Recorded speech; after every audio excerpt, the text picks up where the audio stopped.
Hola, ¿qué tal? Bienvenidos a Los Puntos a las IES, el programa de debate semanal de Diario de Cuba. Hoy estaremos conversando a raíz de que el régimen de Cuba vuelve a someterse al examen periódico universal del Consejo de Derechos Humanos de la Organización de Naciones Unidas. El anterior, lo que se conoce como EPU, el anterior EPU que se hizo en el año 2018 le dio al gobierno 339 recomendaciones, de las cuales el gobierno cumplió solamente 226. Cumplió no, aceptó 226. Pero la realidad ha demostrado que La Habana ha hecho caso omiso a la mayoría de las recomendaciones, incluso estas que dijo haber aceptado o al menos asimilado.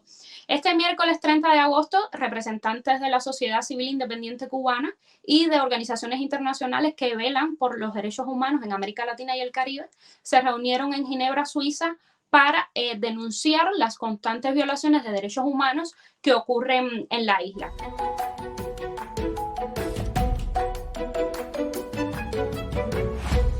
Para hablar sobre este tema, hoy nos acompañan en Los Puntos a las IES Joel Brito, que es el director ejecutivo del Grupo Internacional para la Responsabilidad Social Empresarial en Cuba, Iván Hernández Carrillo, que es secretario general de la Asociación Sindical Independiente de Cuba, y estará conversando con nosotros desde dentro de la isla, y Larisa Diversen, abogada cubana de derechos humanos y activista pro democracia y fundadora de Cubalex. Buenas tardes a todos y bienvenidos a Los Puntos a las IES. Vamos a comenzar con Iván. Iván, ¿podrías presentarnos brevemente el trabajo de la asociación? Nosotros como organización tenemos el compromiso de lucha a favor del respeto a los derechos sindicales y laborales dentro de Cuba y el cumplimiento de los convenios internacionales de la Organización Internacional del Trabajo, así como sus recomendaciones. Joel, cuéntanos brevemente sobre el trabajo del Grupo Internacional para la Responsabilidad Social Empresarial en Cuba en los últimos años y sus objetivos de cara a este EPU. Nuestro grupo se ha dedicado durante años a denunciar a los inversionistas extranjeros dentro de la isla por la violación de las normas internacionales del trabajo. Hemos colocado el punto que por primera vez se llevó a una corte federal en Estados Unidos un caso por uso de trabajo esclavo que fue conocido como el caso de Curazao, donde 3 trabajadores cubanos fueron objeto de este abuso y esta violación de sus derechos en el astillero Curazao, donde Cuba pagaba la deuda externa que tenía con ese astillero, con 150 trabajadores que tenía en este lugar. 3 trabajadores escaparon, nosotros le buscamos protección en Colombia, posteriormente los movimos a Estados Unidos y tuvieron la oportunidad de declarar en corte norteamericana ganando el caso. Fue el primer caso ante una corte federal que es ganado por trabajadores cubanos por uso de trabajo esclavo.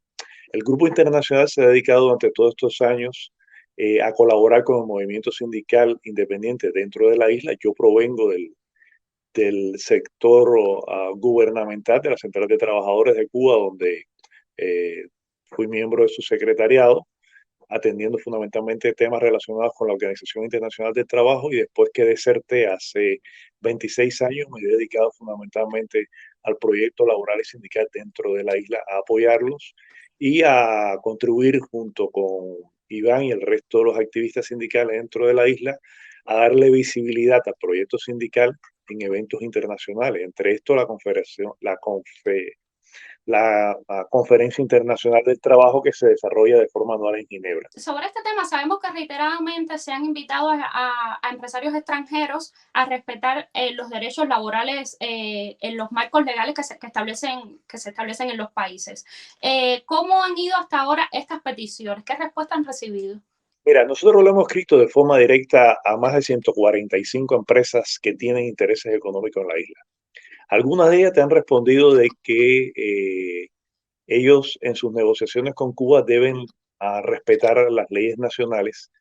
La respuesta nuestra ha sido bien sencilla, es decir, ustedes en sus países de origen respetan las leyes que no necesariamente cumplen dentro de Cuba. Es decir, ustedes en sus países no le van a decir a un sindicato, a una de sus empresas que no creen un sindicato, porque tienen que respetar el convenio 87 por ley, porque hay leyes sindicales en esos países. Los trabajadores tienen derecho a la negociación colectiva.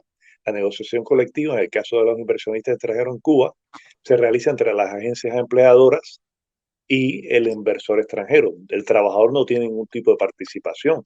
el que tiene la participación en representación de los trabajadores generalmente son los sindicatos nacionales. Los sindicatos nacionales realmente no representan el interés del trabajador que va a laborar en un hotel, digamos, por poner un ejemplo, la Meliá o quien va a trabajar a MOA en la inversión del níquel, o los que tienen que moverse fuera del país y son utilizados como el caso de los médicos, como el caso de los artistas, como el caso de cantantes, etcétera.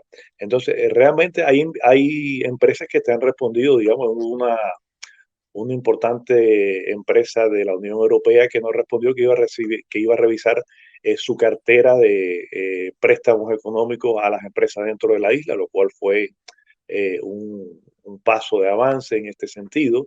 Y realmente yo creo que existe por parte de las empresas que tienen intereses económicos en la isla un grupo de contradicciones entre ellos mismos. Por un lado, ellos saben que están violando la legislación, pero por la otra parte, el inversionista lo que le interesa es la utilidad que pueden aprovecharse de eso. Y como la inversión en sentido económico tiene un efecto multiplicador en todas partes del mundo, realmente corremos riesgo que en un país como Cuba, que desde el punto de vista legal permite al inversor violar las legislaciones que se han obligado a respetar en sus países de origen, por eso es que se ocasiona esto.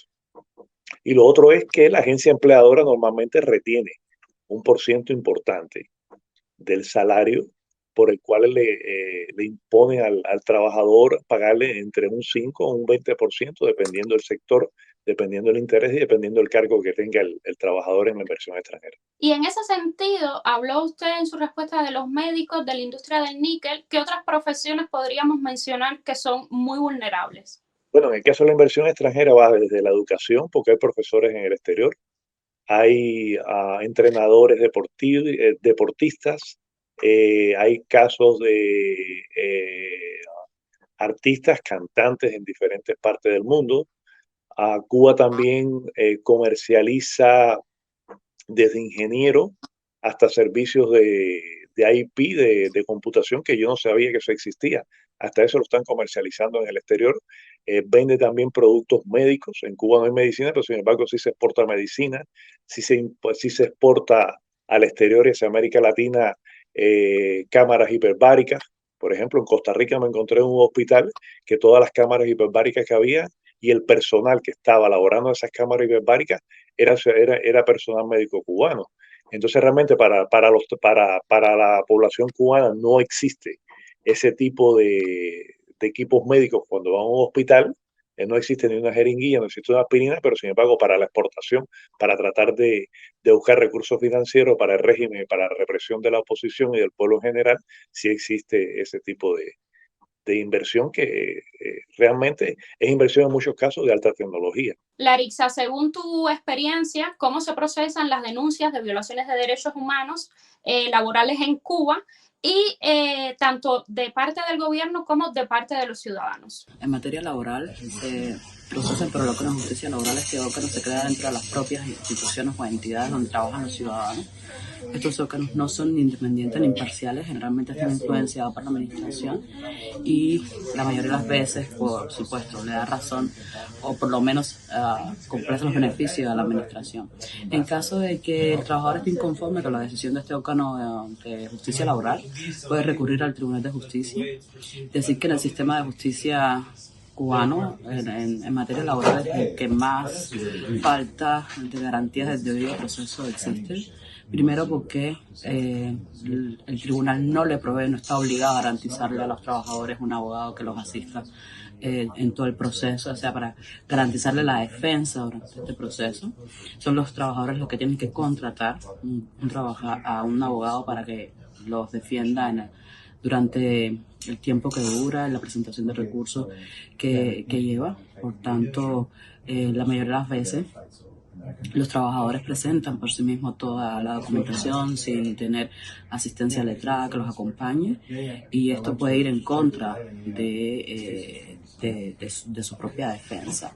Por otra parte, seguir insistiendo en que Cuba no tiene tribunales independientes y que esto también redunda en que se violen de manera continuada y sistemática los derechos de los trabajadores. ¿Qué implicaciones legales podría tener para el gobierno cubano las denuncias presentes en el informe y en quién recae la responsabilidad real de hacer que esas denuncias se cumplan, que las recomendaciones tengan un feliz término? Yo imagino que se estén refiriendo al proceso de examen periódico universal. Y esto tiene unas características, este proceso. Este es el cuarto ciclo, es la cuarta vez que el Estado se somete a este tipo de procedimientos, que se tienen que someter todos los estados de Naciones Unidas, los 193 o 94 estados de Naciones Unidas. Y una de sus características principales y desventajas es que no es vinculante.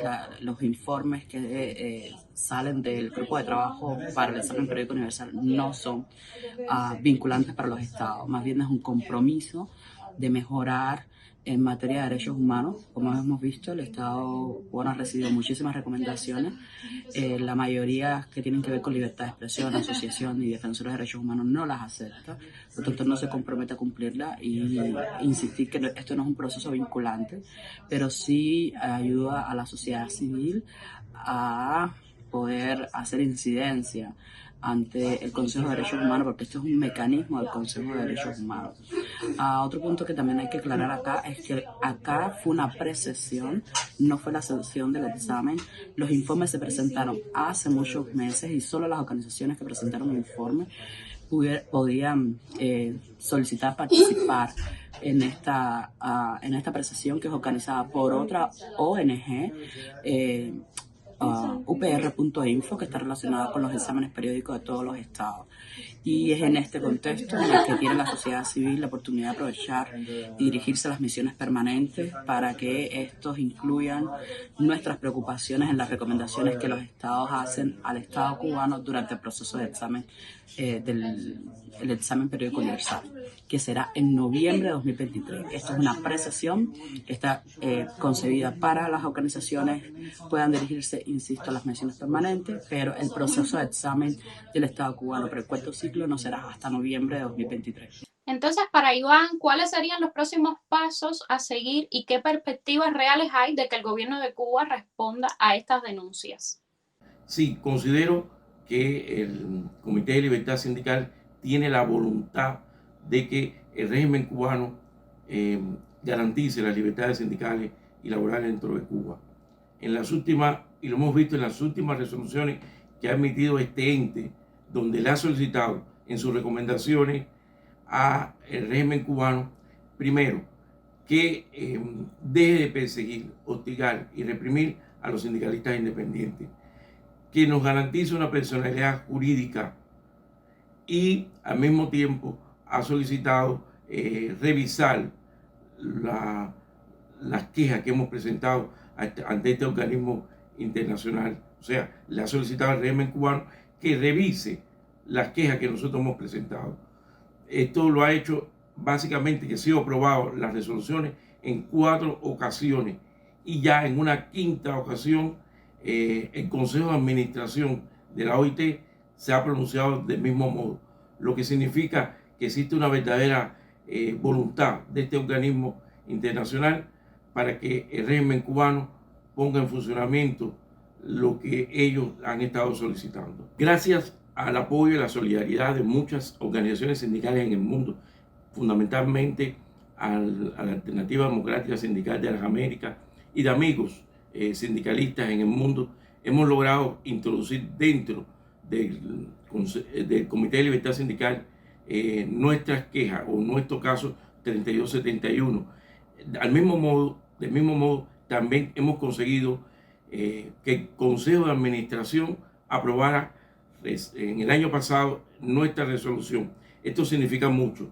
Ya ahora correspondería una misión de contacto que visita Cuba y que se reúna primero con el régimen cubano y con nosotros al mismo tiempo para analizar en el terreno las violaciones a las libertades sindicales y laborales que se cometen o que nosotros hemos alegado que están cometiendo o el régimen cubano contra nosotros específicamente.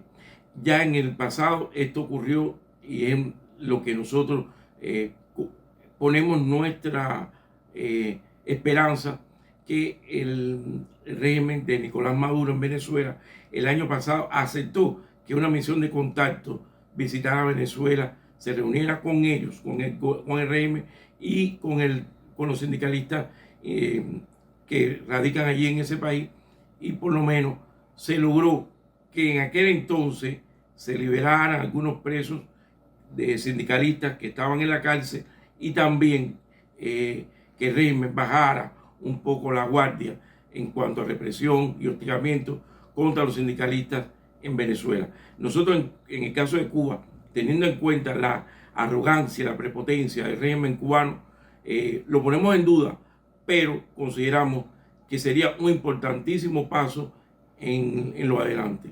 Y en este sentido, organizaciones como la de ustedes, ¿tienen algún mecanismo para llegar a los trabajadores en Cuba que hagan que esos trabajadores conozcan sus derechos sindicales? Normalmente nosotros tenemos dentro de la isla abogados laborales que se han dedicado por mucho tiempo a representar denuncias de trabajadores estatales, y en este caso fundamentalmente después del fortalecimiento y de la extensión del trabajo por cuenta propia, este grupo de abogados se ha dedicado también no solamente a la presentación cuando van a la aplicación para la licencia de trabajo por cuenta propia, sino también de las demandas que van recibiendo por sanciones injustas, por multas que ponen los inspectores, la policía, etcétera. Y realmente es muy difícil llegar a los trabajadores. Recientemente hicimos una encuesta sobre el tema de la seguridad ocupacional y en días pasados el régimen respondió. Nosotros hicimos la encuesta y planteamos que del año 2020 no había estadísticas laborales que puntualizaran qué cantidad de accidentes de trabajo habían ocurrido en la isla y qué cantidad de trabajadores habían fallecido. Nosotros habíamos creado una fuente estadística de denuncia que hacían los trabajadores y que hacían los familiares cuando fallecía un trabajador, y todo eso lo reflejamos en la encuesta, lo reflejamos en un reporte. Diario de Cuba se hizo eco de esta noticia, fue una noticia y la encuesta tuvo muy buen respaldo desde el punto de vista de los sindicatos de América Latina, que la hicimos llegar, que no entienden que los trabajadores cubanos en el paraíso laboral y en el paraíso de los proletarios del mundo no existan condiciones de trabajo, y en el pasado, en 14 meses, existieran más de 62 muertos, no 52 fallecidos, como el régimen cubano recientemente hizo público a través de la Oficina Nacional de Estadística. Por otra parte, hay preocupación en los organismos internacionales, nos han dicho abiertamente, hay preocupación en los organismos internacionales referente al método de captación que utiliza el régimen cubano, el Ministerio del Trabajo, las oficinas municipales de trabajo, para la captación de accidentes de trabajo y de trabajadores que desgraciadamente, fruto de estos accidentes, quedan imposibilitados de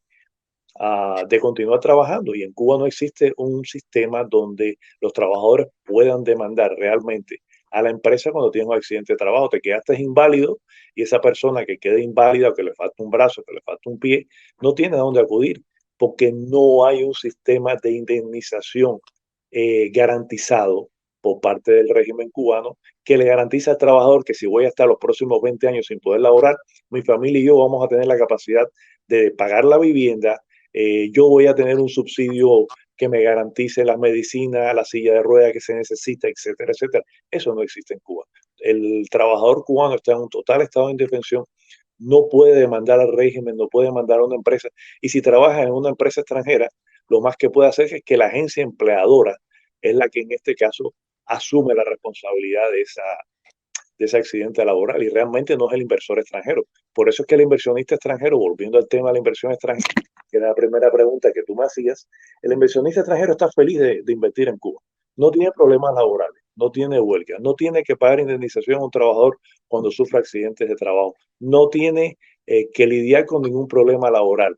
Los principales miembros de la dirección de la inversión extranjera son miembros del Partido Comunista y están interesados en echar adelante la inversión, y el trabajador a la larga es el que sufre las consecuencias de todo este tipo de engendro macabro que tiene el régimen cubano con la inversión extranjera. Me imagino que por ahí más o menos vayan los tiros respecto al informe presentado ayer para las recomendaciones, ¿no? A nivel general de cara a las organizaciones internacionales. Yo estuve revisando y, bueno, por supuesto, Esto no es un reporte presentado por nosotros solos, con nosotros participó CADAP, participó el Observatorio de Derechos Humanos, participó otra organización que a solicitud de ella no menciono, pero que lleva muchísimos años trabajando al interior de la isla, lleva 15 años también tratando de llevar la voz de los opositores cubanos y del pueblo en general a organismos internacionales y que ha hecho excelente trabajo. Mira, en el ciclo previo se le había referido al régimen cubano mejorar y fortalecer su marco legal para la protección de derechos laborales, a lograr la igualdad de oportunidad en el trabajo, aumentar el conocimiento de los trabajadores sobre sus derechos y sobre los mecanismos y recursos para fortalecerlos, protección y ampliación de los trabajadores del sector no público, es decir, de los trabajadores por cuenta propia, y mejoramiento de la aplicación de los convenios de la Organización Internacional del Trabajo. A Cuba aceptó estas recomendaciones, pero no ha cumplido ninguna. Es lo típico. El régimen cubano normalmente, cuando tú vas a la Organización Internacional del Trabajo, Cuba es el segundo país de América Latina que más convenios internacionales tiene firmados ante la OIT. Tiene 90 convenios. De ellos tiene los 10 convenios fundamentales. Pero eso no quiere decir que el hecho de que sea signatario de todos esos convenios y de paso decir que el 75% de estos convenios fueron firmados antes del año 1959, antes que llegara la desgracia a Cuba. Esos convenios que están obligados a reconocer, porque ya tú eres signatario ante la Organización Internacional del Trabajo, no necesariamente la letra de esos convenios se refleja en la legislación nacional, lo cual hace muy difícil para los expertos de la Organización Internacional del Trabajo confiar en un país que firma de forma constante convenios, recomendaciones, todos contemplados en el contexto de las normas internacionales del trabajo y después en la práctica no cumple ninguno. Digamos, Iván se refería muy justamente al caso 3271 y expresaba los 4 reportes que el Comité de Libertad Sindical había elaborado al respecto sobre el caso 3271. En uno de ellos, que es el final, que fue en marzo de 2022, el Comité de Libertad Sindical le solicitaba al régimen cubano una misión de contactos directos. ¿Cuándo sucede una misión de contactos directos? Una misión de contactos directos sucede cuando la parte que está denunciando la violación del convenio 87 ante el Comité de Libertad Sindical ve que la otra parte, es decir, los expertos del Comité de Libertad Sindical, ve que el gobierno, que es quien debe dar respuesta, en este caso el Ministerio del Trabajo, todo lo que dice es, no es una organización sindical, son mercenarios, están financiados desde el exterior. El Comité de Libertad Sindical está agotado de las mismas respuestas por los últimos 60 años que el régimen le ha ido ofreciendo. El caso anterior al caso 3271 fue el caso 2258 que data del 2003. Este caso fue presentado por la Organización Regional Interamericana del Trabajo y por la desaparecida CLAT, que las dos se unificaron y crearon la Confederación Sindical de las Américas. Ese caso quedó sobreseído y archivado porque no hubo manera que el Comité de Libertad Sindical lograra llegar a un acuerdo con el régimen cubano. A la Asociación Sindical Independiente de Cuba nada más le queda un paso dentro del complejo contexto laboral que tiene que estar en estos momentos moviéndose, que es una comisión de encuesta. Y cuando tú vas a la historia de la Organización Internacional del Trabajo, solamente han existido 12 comisiones de encuesta. La última comisión de encuesta fue a Venezuela hace unos años atrás y fue promovida por los empresarios venezolanos en defensa de los trabajadores venezolanos y del empresariado venezolano. Pero esto lleva detrás un trabajo descomunal. La Organización Internacional del Trabajo, si bien defiende los derechos de los trabajadores y de los empresarios, hay que tener en cuenta que los gobiernos tienen una influencia descomunal y tampoco debemos menospreciar el papel de lobby que juega el régimen cubano en el grupo de los trabajadores dentro de la Organización Internacional de Trabajo, lo cual realmente hace el trabajo de la Asociación Sindical Independiente de Cuba dentro del contexto de las Naciones Unidas, dentro del contexto de la Organización Internacional de Trabajo, muy difícil, pero bueno, ahí está la respuesta. Se rompió el monopolio de la Central de Trabajadores de Cuba dentro de la Organización Internacional del Trabajo. El régimen cubano está a la defensiva, constantemente dando respuestas que el Comité de Libertad Sindical no le está aceptando. Y por la otra parte, los propios expertos del Comité de Libertad Sindical no encuentran lógica en la respuesta del régimen cubano porque son son especialistas, son abogados, y lógicamente en su país existen leyes, no están acostumbrados a que desde el Partido Comunista se impongan las disposiciones legales como se hace en el caso de Cuba. La Central de Trabajadores de Cuba es una sola central, 19 sindicatos nacionales, afilia 4.1 millones de trabajadores, 95% de los trabajadores cubanos están afiliados a la CTC, a sus sindicatos nacionales. Es una tasa de afiliación que no existe en ninguna parte del mundo. Cuba tiene la tasa de afiliación más alta del mundo. Entonces sabemos cómo funcionan las cosas en Cuba. Es decir, hay una deformación en las estadísticas. Si vas a la tasa de desempleo, Cuba es el país de América Latina que menos tasa de desempleo tiene. Tiene un 3.2%, eso es casi pleno empleo en términos OIT, en términos de calcular el desempleo desde el punto de vista económico.